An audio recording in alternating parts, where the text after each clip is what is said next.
하나님 나라 이야기, 오늘은 26번째 시간입니다. 초대교회는 굉장히 박해가 심했던 시대입니다. 예수님을 믿는다라고 하는 이유 때문에 정치적으로, 경제적으로 말할 수 없는 박해를 받았습니다. 그때마다 성도들은 마라나타, 마라나타 이렇게 인사를 서로 건네면서 위로와 소망을 가졌습니다. 아람어로 마라나타라고 하는 말은 주님이 오십니다 라고 하는 뜻입니다. 그러니까 힘들고 어려울 때마다 하나님 나라의 왕이신 바로 주님을 기다리며 험한 세상을 그들은 헤쳐나가고 이길 수 있었던 것입니다. 사랑하는 여러분, 오늘 저와 여러분은 말세를 살아가고 있습니다. 세상은 갈수록 혼란스럽고 악이 더욱 기승을 부리며 신앙의 길을 걷는 것이 점점 더 어려워지고 있습니다. 그러나 우리는 이런 상황 속에서 어떻게 살아야 할지를 오늘 말씀을 통해서 다시 한번 깨닫게 되고, 오늘 주신 말씀을 통하여 우리는 새 힘을 얻게 되는데, 한마디로 표현하면 우리는 왕으로 이 땅에 다시 오실 그분을 바라보며 오늘 주신 말씀대로 날마다 하루하루를 살아야 될 줄 믿습니다. 주님 오실 때까지 어떻게 살아야 할까요? 첫째는 여러분, 정말 길이 참고 사셔야 합니다. 길이길이 참고 삼아야 한다. 7절부터 8절까지 말씀입니다. 여기 참으라라고 하는 이 말의 헬라어 원문의 뜻은 단순히 고통이나 어려움을 이겨낸다는 의미를 넘어서 오랜 시간 동안 인내하며 희망을 잃지 않는 것을 의미하는 단어입니다. 이것은 성도들이 예수님의 재림을 기다리며 가져야 할 중요한 덕목이라는 것입니다. 여러분, 그런데요, 우리 성경에 보면 주께서는 길이 참으라 라고 말씀을 하셨는데 참지 못해서 실수했던 사람들이 있습니다. 그 대표적인 인물 몇 사람을 소개를 해드리려고 그럽니다. 첫 번째 사람은 누구인가 하면 이스라엘의 초대 왕 사울이라고 하는 사람입니다. 사울 왕은 블레셋과의 전쟁을 눈앞에 두고 사무엘 선지자가 와서 제사를 드려주기를 원했습니다. 제사를 드리고 난 다음에 전쟁에 나가야 승리할 수 있고 또 마음의 평안함을 누릴 수 있었기 때문입니다.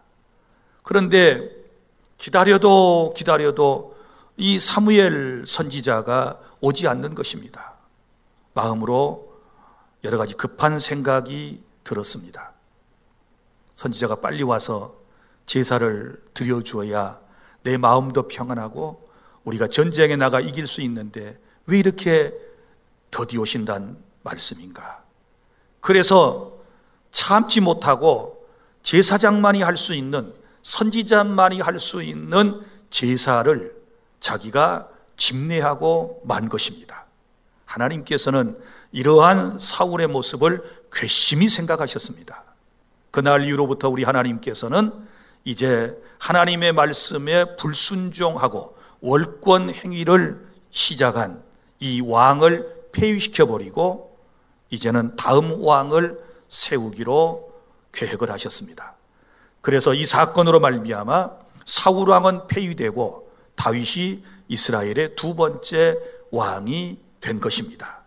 이 기사는 구약성경 사무엘상 13장 8절부터 14절에 기록되어 있습니다. 사랑하는 여러분, 우리가 참고 기다려야 할 때가 있는데 조급한 마음을 가지면 월권행위가 나오고 조급한 마음을 갖게 되면 인간은 누구나 실수하고 또 실패하게 된다는 사실을 우리는 깨달아야 될 줄 믿습니다. 그리고 또 한 사람이 있는데 바로 모세입니다. 모세는 이스라엘의 위대한 지도자입니다.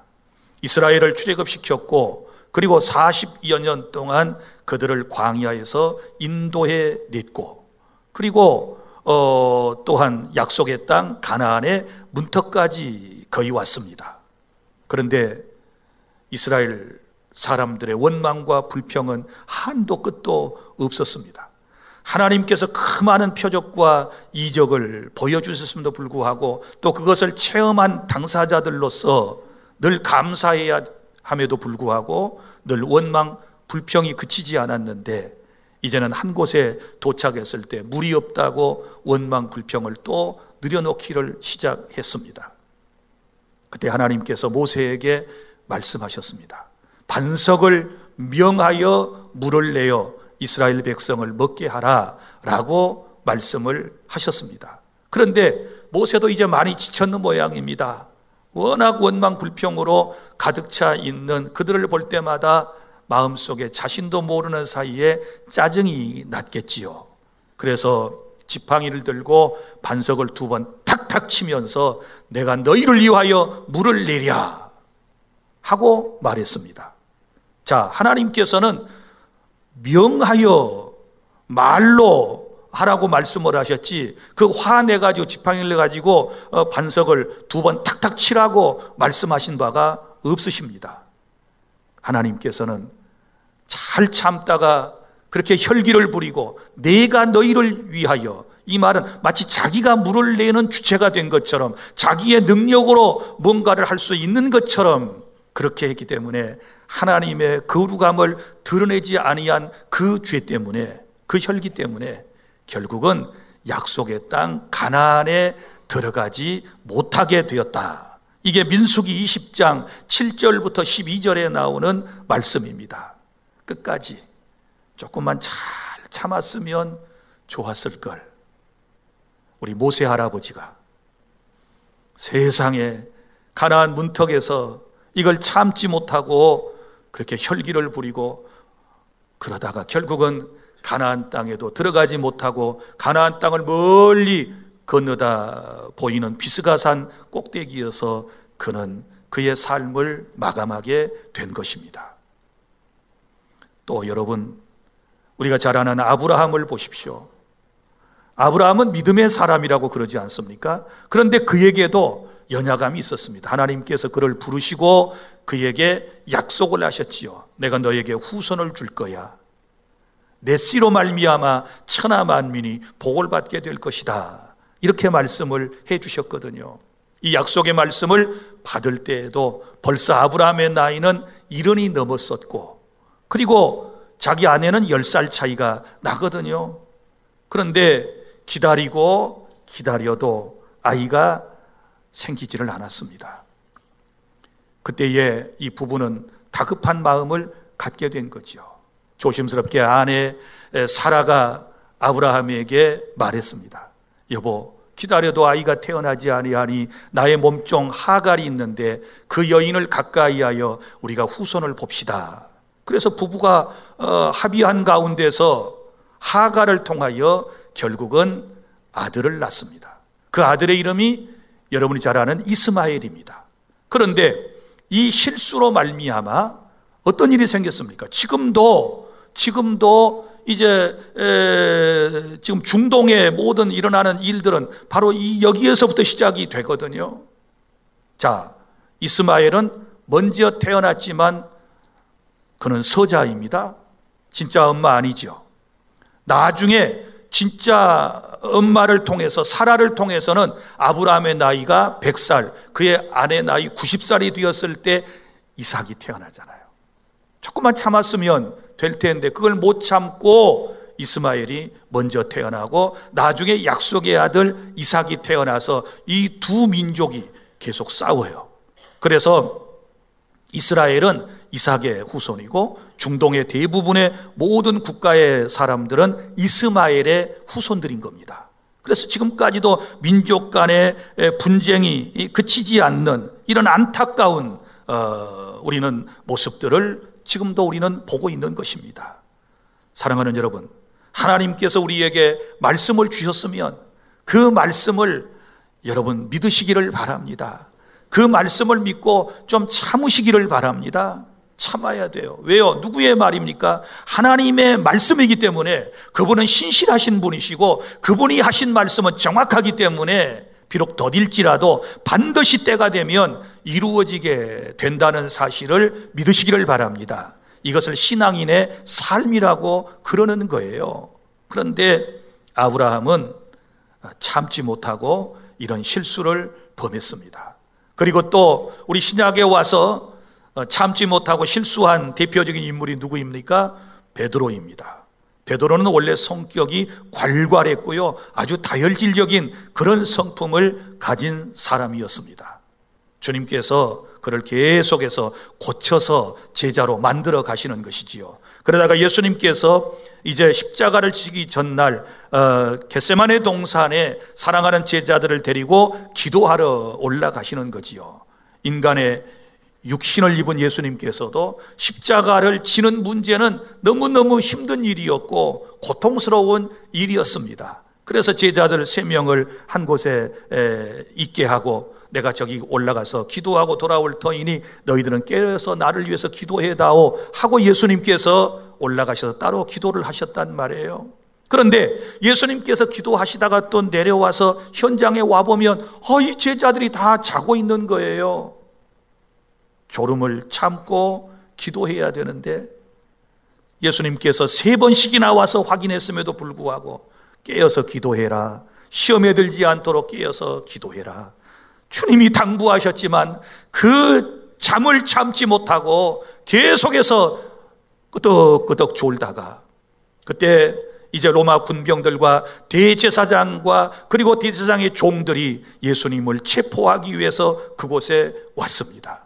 그때 베드로가 어땠습니까? 예수님을 잡으러 온 대제사장의 종 말고의 귀를, 자기가 품고 있었던 칼을 꺼내서 그의 귀를 잘라버리는 이런 안타까운 실수를 범하지 않습니까?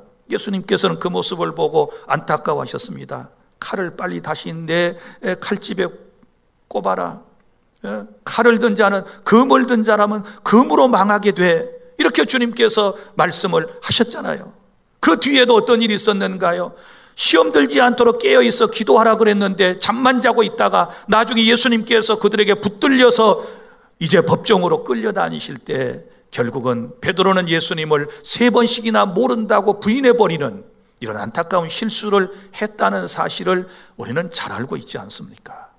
그래서 사랑하는 여러분, 우리는 정말 이 참는다라고 하는 것이 얼마나 신앙의 덕목에 있어서 중요한 것인가를 다시 한번 깨닫게 되는 것입니다.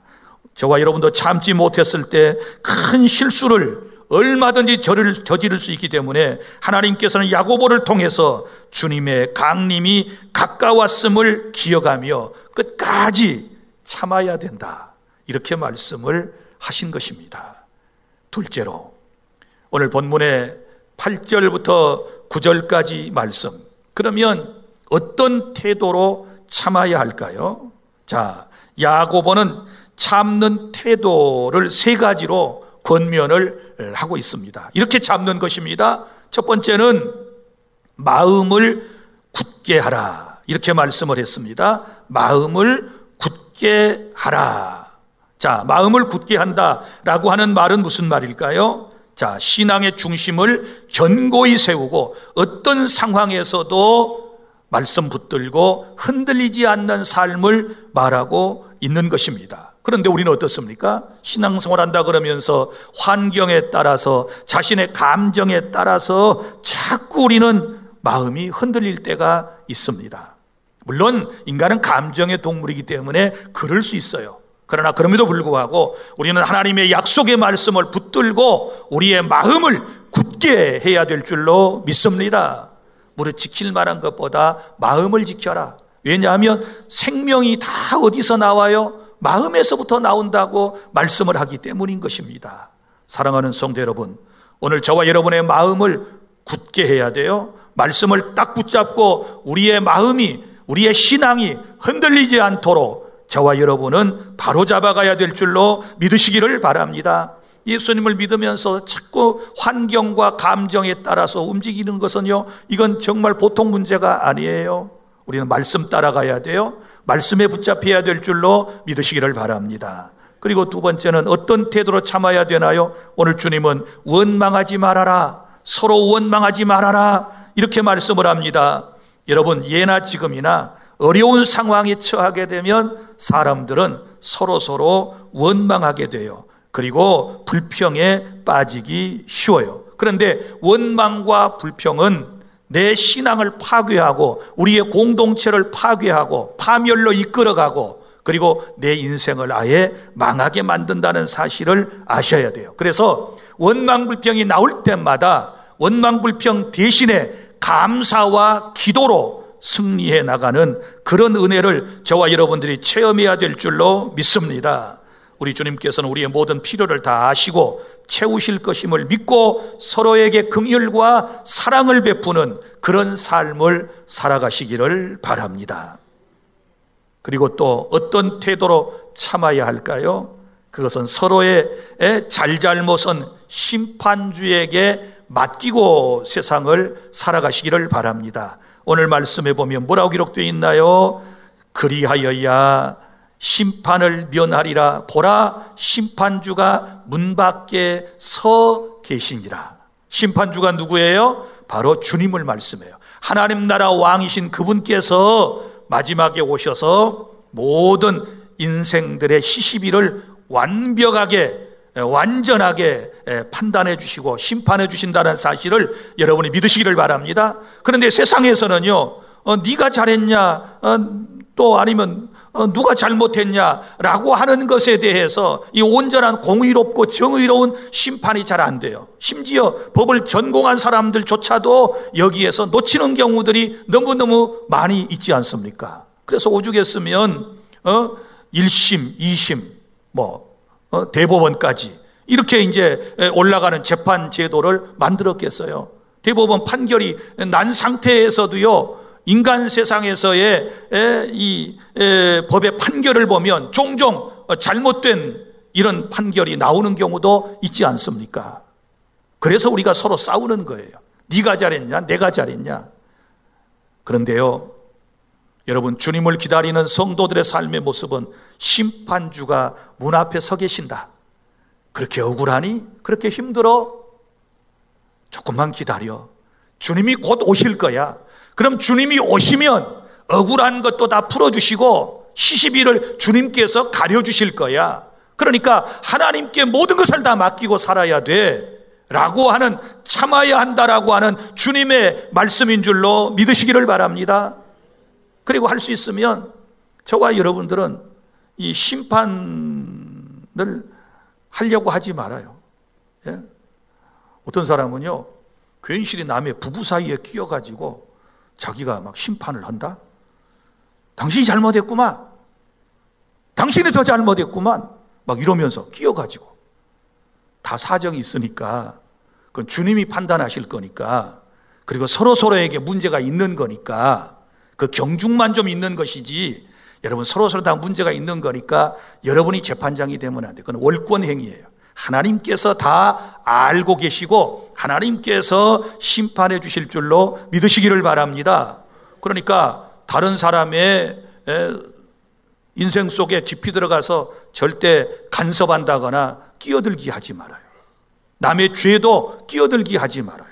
하나님이 다 알아서 하실 거예요. 예? 왜 여러분들이 남의 인생에, 남의 가정사에 자꾸 끼어들어가지고 문제를 일으키고 그럽니까? 말을 만들어내고. 그러지 말아요. 자, 우리가 다시 오실 주님을, 우리의 하나님 나라 왕이신 주님을 기다리시는 자세, 희시비한 모든 것들은 주님이 오셔서 판결을 내리신다. 그때까지 뭐 해야 돼요? 참아야 돼요. 좀 억울해도 참고요, 좀 힘들어도 참고, 그러면서 하나님의 뜻을 따라가는 저와 여러분이 되어야 될 줄로 믿으시기를 바랍니다. 주님은 우리의 모든 상황을 아시고 공의로 심판해 주실 줄로 믿습니다. 그 다음에 셋째, 7절과 10절부터 11절에 나오는 말씀, 인내의 본이 되는 사람들이 있어요. 자, 인내할 때 여러분 그냥 인내하는 게 아니에요. 인내의 본이 되는 사람들이 있다 그 말이에요. 그런 사건들이 있지 않습니까? 자, 그 얘기는 제가 좀 이따 하고요. 먼저 인내라고 하는 말이 무슨 말인가 한번 볼까요? 이 전까지 계속 참으라, 참는다 이렇게 나오다가 이제 갑자기 인내라고 하는 말로 딱 바뀌었어요. 그죠? 인내. 자, 인내. 헬라어의 뜻을 풀면 분노와 격정과 그리고 진노를 억제하다라는 뜻이에요.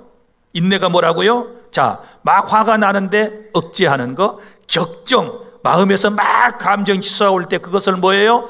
억제하는 거. 그리고 분노가 막 올라와요. 막 코가 벌렁벌렁하면서 코 속에 뜨거운 바람이 푹푹 나오면서 이 안면 근육이 실룩실룩 해주고요, 막 입이 바싹바싹 말라타면서 말을 더듬으면서 막 이럴 때 그걸 억제하는 걸 뭐라고 그래요? 그걸 인내라고 그래요. 헬라어의 원뜻이 그래요. 자, 그러면 헬라어가 좀 어려우셨습니까? 그러면 우리는 한문으로 가봅시다.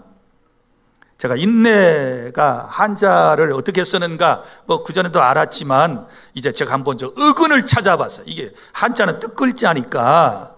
자, 인자는 무슨 인자예요? 참을인자. 그걸 뭐 모르는 분은 거의 없겠죠. 참을인자를 쓰는데 참을인자는 두 개의 한자가 합해진 거지요. 자, 참을인자 위에 뭘 써요? 칼도자가 있어요. 칼. 그 다음에 밑에가 뭐가 있어요? 마음심자가 딱 있어요. 이 뜻을 잘 생각해 봐요. 요게 이제 참을 인자예요. 자, 그럼 보세요. 누군가가 내 마음 심장을 칼로 찔러. 얼마나 아프겠어요. 그래도 참는 게 참을인이에요. 손바닥 하나만 찔러도 아프다고 막 싸우고 난릴 텐데, 아니 심장을 찔러, 가슴을 찔러, 마음을, 그래도 참는 것이 바로 참을인자예요. 그죠? 마음을 칼로 도려내는 것처럼 아프고 그래도 참는 거예요. 그 다음에 내자가 한문으로 무슨 내자일까요? 견딜 내자예요. 견디다. 근데 견딜 내자는 이제 두 개의 단어로 돼 있어요. 하나는 만이을이, 그러니까 이어가다 할 때 만이을이, 그 다음에 마디촌자 혹은 이게 수염 뿌리 뭐 그런 뜻도 있는 한자어예요. 그러면 이제 무슨 얘기냐? 이 두 단어 인내를 합하면 이런 말이 되는 거예요.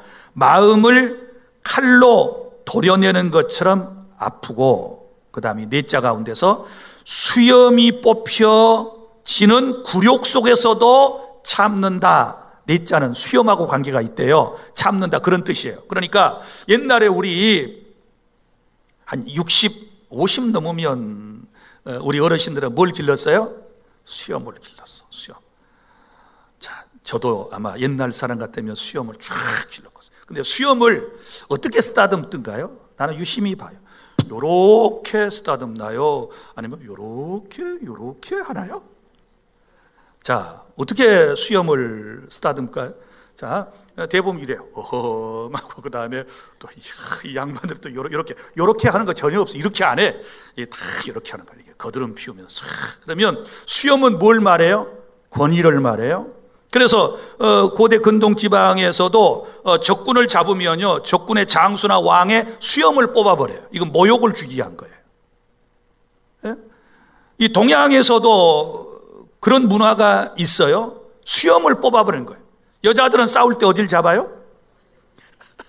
머리끄댕이를 잡는데, 그거는 이제 화나가서 아프라고 잡는 거고, 이제 수염을 뽑는 거는요, 이건 모욕을 주기 위한 거거든요. 그런데 이 뇌자가, 누군가가 나를 모욕을 주기 위해서 내 수염을 뽑아내도 참는 게 견딜 뇌자예요. 야, 오늘 하나씩 뽑아볼까요? 근데 다 뽑아도 제 머리는 뽑지 마세요. 저 3주 전에 또 1700 카락을 3번째 심었는데, 이제 기다리시라. 6개월 후면 이제 여기가 제법 풍성해질 테니까, 그러니까 제 머리 뽑지 말고 여러분의 머리 한번 뽑아봐. 아프나 안 아프나. 수염 하나 이거 뽑는 것도요, 엄청 아파요. 그래도 인내라는 게 뭐예요? 참는 거예요.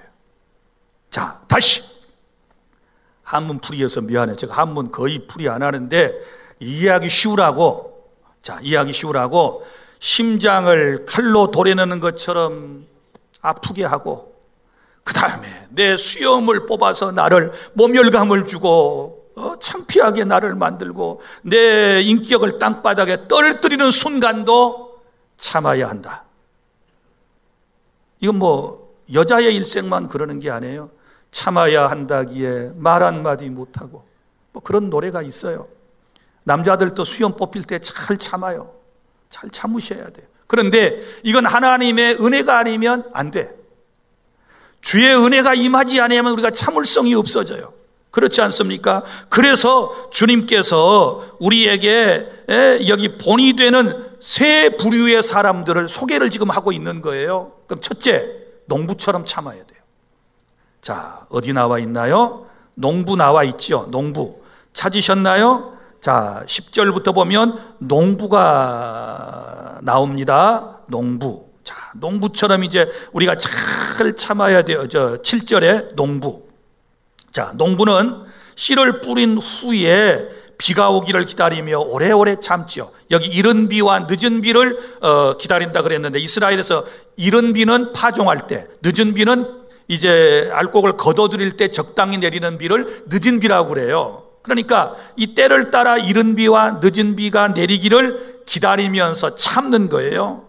때로는 가뭄이 오고 비바람이 몰아쳐도 농부는 끝까지 기다리는 것입니다. 왜냐하면 그 씨앗이 자라서 열매를 맺는다는 사실을 알기 때문에 그러는 거예요.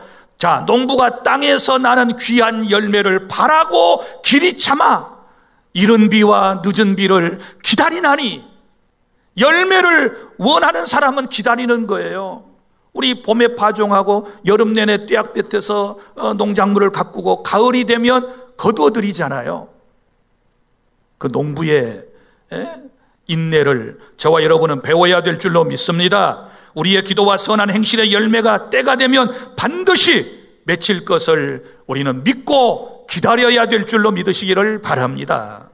그 다음에 두 번째는 누구를 보고? 선지자들을 보고, 선지자들처럼 10절, 형제들아 주의 이름으로 말한 선지자들을 고난과 오래 참음의 본으로 삼으라. 그러니까 선지자들, 구약의 선지자들을 보면서 그 사람들을 본으로 삼고 참아야 된다. 선지자들이요, 하나님의 말씀을 받아가지고 백성들에게 선포하는 사람을 선지자라고 그래요. 그래서 선지자가 이제 요즘 말로 하면 설교겠지요. 근데 설교를 하는데도 인생들이 때로는 변하기도 하고 때로는 변하지도 않아요. 그러면 선지자가 얼마나 낙심이 되겠어요?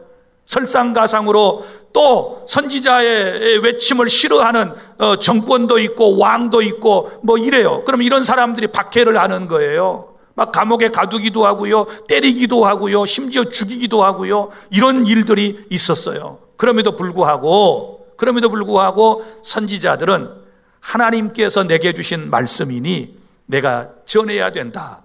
그리고 모든 박해를, 어려움을 참고 견디면서 끝까지 하나님의 말씀을 선포했다라고 하는 사실을 여러분이 믿으시기를 바랍니다.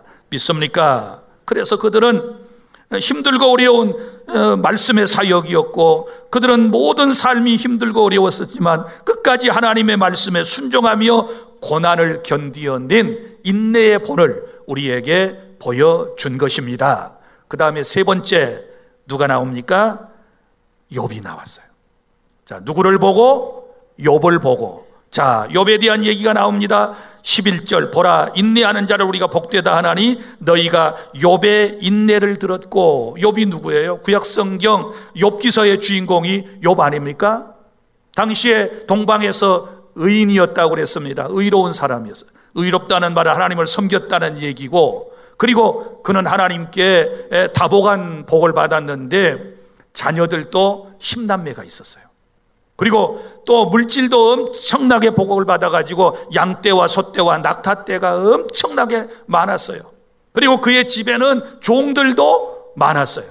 그리고 그 사회에서 그는 존경받는 유명 인사였습니다. 그런데 어느 날 사탄이 하나님의 허락하심을 받고 이제 욥을 시험하기를 시작했습니다. 자, 어떤 일이 벌어졌나요? 먼저는 그의 이제 재산이 풍비박산이 나는 것입니다. 그 많고 많은 재산들 다 이제 막 약탈꾼들이 와서 약탈해 버리는 것입니다. 그리고 또 10남매가 한 집에 있다가 하루아침에 집이 무너져서 몰살당하고 말았습니다. 10남매를 잃었어요. 거기다가 자기와 함께 살고 있었던 아내가 그 모습을 보고, 그런 상황에서도 하나님을 의지하고 하나님을 원망하지 않고 믿음으로 하나님을 경외하는 그 모습을 보고 마음속에 나름대로 또 상처를 입었나 봐요. 나 같은 하나님 저주하고 죽어버리겠어. 그러더니 그냥 응원은 못해줄 망정, 격려를 못해줄 망정 집을 나가버렸어요. 가출을 해버립니다. 그런데다가 자, 이제 이런 어려움을 겪게 되니까 그 밑에 많은 종들이 있었는데 이 종들이요 주인을 막 먹는 거예요. 주인이 이제 말을 해도 주인의 말을 듣지 않아요. 참 기가 막힐 노릇입니다. 거기다가 설상가상으로 자기의 몸에 병까지 생겼어요. 얼마나 이 피부에 관련된 이제 병인 모양인데 사람들은 그러잖아요. 기왓장을 거머쥐고 그 상처를 빡빡 긁어도 시원치 않을 정도로 그런 고통스러운 육체의 아픔을 당했습니다.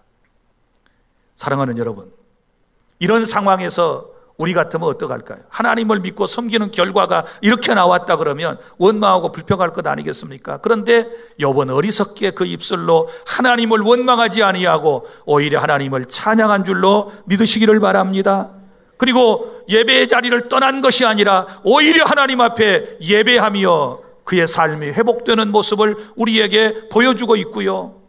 그는 늘 하나님에 대한 확실한 믿음이 있었습니다. 하나님은 선하신 분, 하나님께서는 좋으신 분, 하나님은 내게 복을 주셨던 분, 가져가실 수도 있겠구나 이렇게 생각하고, 주신 분도 하나님이요 가져가신 분도 하나님이시니 내가 어리석게 하나님을 원망하지 않겠다.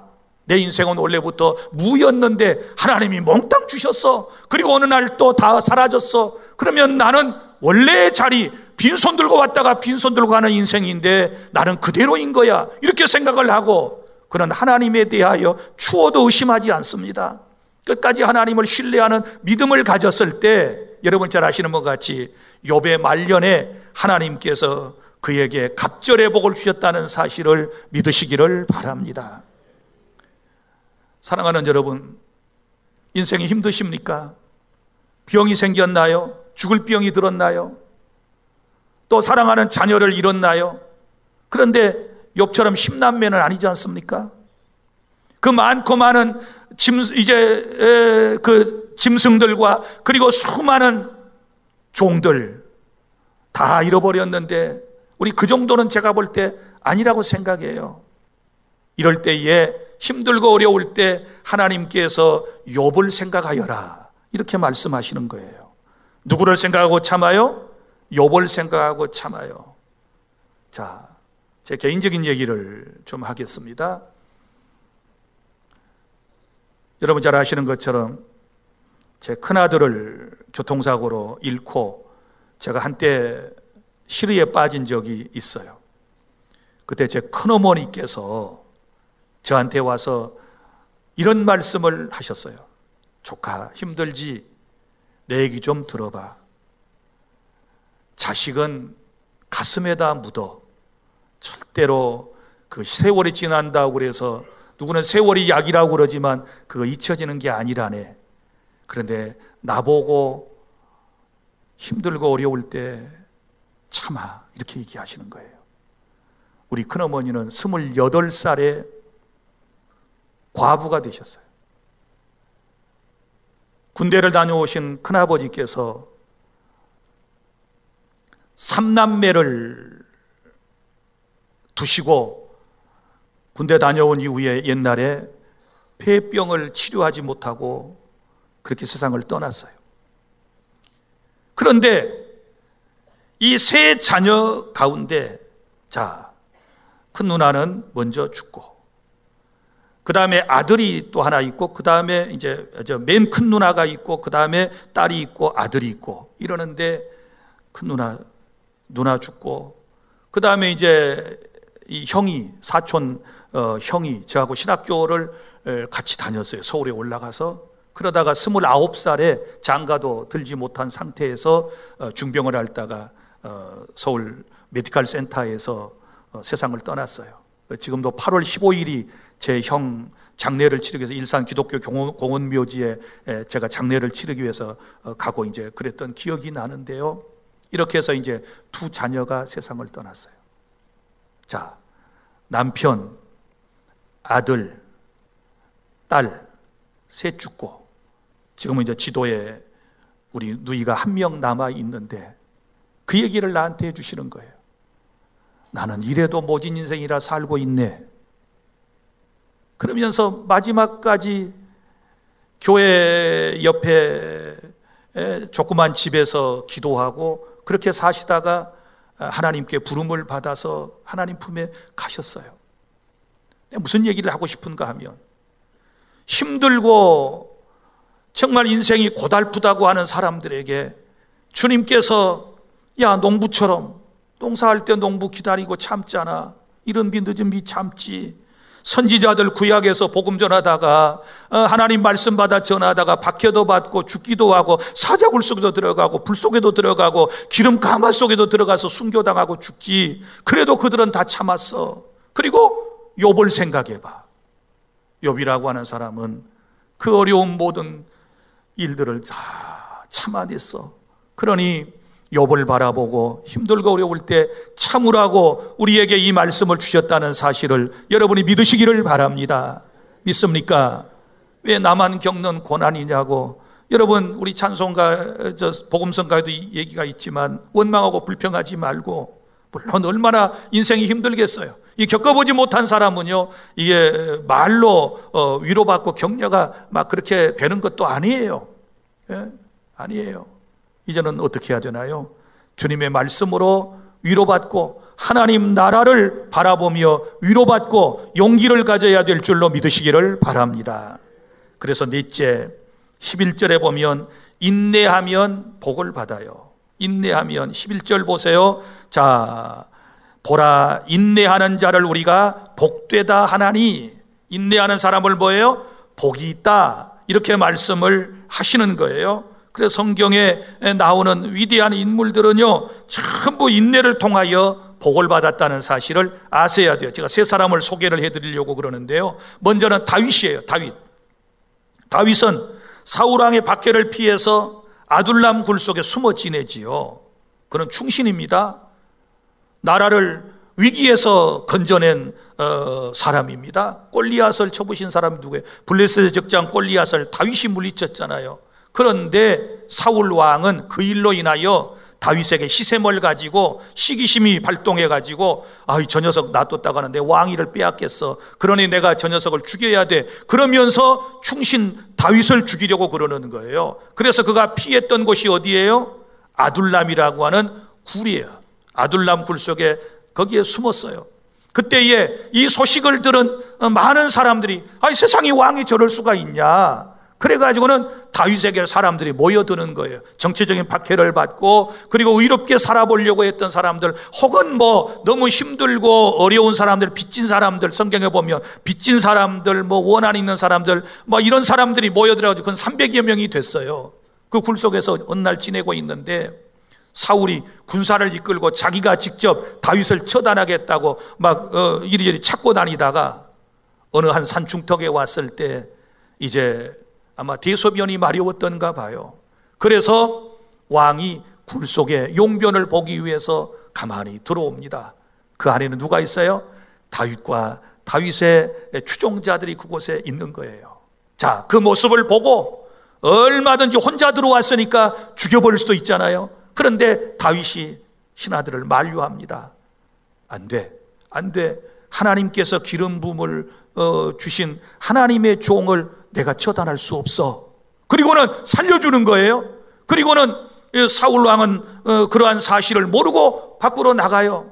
그리고 이제 다윗은 여전히 기다리는 거예요. 때를 기다리는 거예요. 그냥 기다리는 게 아니에요. 그 굴 속에서 이 300여 명이나 되는 사람들을 훈련시켜요. 군사훈련도 시키고 거기서 시도 가르쳐주고, 다윗은 연주가거든요. 연주하는 것도 가르쳐주고 정치도 가르쳐주고 리더십도 가르쳐주고, 그래가지고는 아주 용맹한 사람들로 그 방탕한 사람들 혹은 원한이 맺힌 사람들, 정치적인 박해를 받는 사람들을 완전히 바꿔놓는 거예요. 기다리면서 할 일이 바로 그런 일이에요. 그리고 때가 되어서 사울왕이 폐위되고 다윗이 왕권을 차지하게 될 때, 그 후미진 아둘람 굴 속에서 함께 있었던 사람들이 전부 내무장관, 국방부 장관, 정치를 다 이끌어 나가는 리더들이 되었다는 사실을 우리는 잘 알고 있습니다. 사랑하는 성도 여러분, 이런 얘기가 사무엘상 22장에 기록되어 있는데요, 다윗은 하나님께서 정하신 때를 그는 알고 준비하고 참고 기다렸더니 하나님께서 그의 삶을 복되게 하셔서 나중에 다윗은 이스라엘의 성군이고 그의 후손 가운데서 메시아이신 예수 그리스도가 탄생되는 놀라운 은혜를 입게 되었다라고 하는 사실을 믿으시기를 바랍니다. 지금 힘들고 어려워도 좋은 날이 올 거야, 그렇게 생각하고 잘 참아내시기를 바랍니다. 인내하시기를 바랍니다. 잘 인내하셔야 돼요. 교회 와서 우리 신앙에 여러 가지 훈련이 있는데요, 좀 참을 줄 알아야 돼요. 어떤 사람은 더우면 덥다고 난리가 아니고, 추우면 춥다고 난리가 아니고, 배고프면 배고파 죽겠다고 그러고, 배가 부르면 또 배 불러 죽겠다고 그러고, 도대체 이 참을성이 없어요. 조금만 아프면 아파 죽겠다고 그러고, 그리고도 살아서 지금도 왔다 갔다 해. 걱정하지 말아요. 죽을 병이 있고 아프지만 안 죽을 병이 있어요. 딱 그만큼 하나님이 기도하라고 아프게 해주는 경우도 있고 그래요. 그러니까 여러분 잘 참으세요. 대답을 안 하시네. 잘 참으시기를 바랍니다. 말도 좀 참아요. 세상에 하고 싶은 말 다 하면 어떻게 세상이 되겠어요? 먹고 싶은 거 다 먹고 이러면 어떻게 살겠어요? 가고 싶은 거 다 가고 만지고 싶은 거 다 만지고 어떻게 우리가 좋은 날을 기대하겠어요? 여러분, 다윗의 인내를 배우시기를 바랍니다. 좋은 날이 올 거예요. 할렐루야. 이 또한 지나갈 거예요. 그 다음에 엘리야를 소개해 드립니다. 엘리야는 능력의 사람입니다. 특별히 이 사람의 기도에 대하여 우리 한번 생각해 봅시다. 자, 갈멜산 꼭대기에 올라가서 비가 내리기를 위해서 저 우상의 선지자들과 함께 850대 1로 기도하지 않습니까? 바알과 아세라를 섬기는 우상의 선지자 850명은 자기 몸을 자해하면서 막 가뭄덩에 비를 내려달라고 아우성을 쳤지만 비가 내리지 않았어요. 엘리야는 하나님 앞에 엎드려서 기도합니다. 기도하고 한 번 기도하고 종한테 따르는 수종드는 사람이 있었어요. 수종드는 사람에게 저 지중해 한번 가서 바라보고 와라. 그 갈멜산의 지중해 쪽에 있거든요. 지중해 가서 아무것도 없는데요. 두 번 기도하고 한 번 또 가서 보고 올래? 손바닥만큼 구름 하나 왔다 갔다 하는데요. 세 번째 기도하고 한 번 더 보고 와. 방석만큼 구름이 커졌네요. 네 번째, 이불만큼 구름이 커졌어요. 다섯 번째, 구름 색깔이 좀 이상한데요. 시커매지는데요. 여섯 번째, 일곱 번째 딱 기도하니까 먹장구름이 되더니 그 구름에서 소낙비가 쏟아지게 된 줄 믿습니다. 기도도 그래요. 기도도 때가 돼야 응답이 돼요. 기도의 분량이 차야 하나님이 응답해 주실 줄로 믿으시기를 바랍니다. 비가 괜히 오나요? 여러분, 이슬이 괜히 내리나요? 눈이 괜히 내리나요? 땅에서 올려보낸 것이 있어야, 지면에서, 호수에서, 바다에서, 여러분 수증기가 증발돼서 이게 올라가야 그것이 이제 여러 가지로 우리에게 무게를 견디지 못하고 때에 따라서 내릴 때 이슬이 되기도 하는 거고, 비가 되기도 하는 거고, 안개가 되기도 하는 거고, 눈이 되기도 하는 거고, 그러지 않겠어요? 그러니까 기도를 많이 올려드려야 그것이 내 품으로 우리에게 다시 돌아오게 될 줄로 믿으시기를 바랍니다. 올려보낸 것은 하나도 없고, 하나님이 내 기도를 안 들어주셨다? 하나님이 내 소원을 응답하지 않으셨다? 우리 그렇게 얘기해서는 안 되는 거예요. 여러분, 인내하세요. 지금 당장의 응답이 없어도 끝까지 기도하세요. 참고 기도하세요. 그러면 응답해 주실 줄로 믿으시기를 바랍니다. 믿습니까? 그리고 마지막으로 탕자의 아버지 얘기를 할게요. 탕자. 누가복음 15장 11절부터 32절에 보면 한 아버지에게 두 아들이 있었습니다. 자, 그 중에 둘째 아들이 어느 날 아버지에게 왔습니다. 아버지, 돌아가시면 어차피 나한테 유산을 주실 거 아닙니까? 그런데 미리 저한테 주실 수 없나요? 졸라대니까 이 아버지가 그에게 돌아갈 분깃을 미리 주었어요. 이 둘째 아들이 그 분깃을 가지고 처분해서 먼 나라로 떠났습니다. 그런데 그 나라에 가서 일은 안 하고 허랑방탕하고 이러니 가지고 온 게 다 떨어졌어요. 이제는 거지가 됐습니다. 먹을 것도 없어요. 돼지들이 먹는 열매를 쥐염 열매라 그러는데 이 쥐염 열매조차도 주는 사람이 없어서 그는 생각했어요. 이제 내가 여기서 굶주려 죽는구나. 우리 아버지 집에는 먹을 것도 많고 품품도 많은데 내가 죽으면 죽더라도 아버지 집으로 돌아가야지 하고 마음이 이제 변화가 생겼어요. 그런데요, 놀라운 거는 그 아들이 대문을 나간 때부터 이 아버지는 그 아들이 돌아오기를 기다리는 거예요. 기다리는 거예요. 날마다 문 열어놓고 기다리는 거예요. 이 둘째 아들이 돌아오기를, 이 탕자가 돌아오기를 기다리는 것입니다. 그랬더니 어느 날 기다리고 기다렸는데 저 멀리에서 한 사람이 비틀거리면서 걸어오는데 점점 다가오는데 자기 아들이에요. 이 직감적으로 금방 알 수 있잖아요. 그래서 아버지가 뛰어나가서 그 아들을 퐁 하고 이제 입을 맞추고 자기가 끼고 있던 가락지를 그 아들에게 끼워주고, 그리고 이제 집으로 데려와서 씻긴 다음에 잔치를 열었다는 것이 누가복음 15장에 나오는 소위 탕자의 이야기예요. 보세요. 기다리고 기다렸더니 깨닫고 돌아오지 않습니까? 사랑하는 성도 여러분, 집을 나간 자식이, 그리고 탕자처럼 부모를 떠난 자식들이 돌아오기를 우리는 사랑의 마음으로 기도하면서 기다려야 될 줄로 믿습니다. 교회를 떠난 영혼들도 돌아오기를 기다려야 될 줄로 믿으시기를 바랍니다. 참고 기다리면 하나님께서 반드시 우리의 사정을 하시고 우리의 기도에 응답해 주실 것을 믿습니다.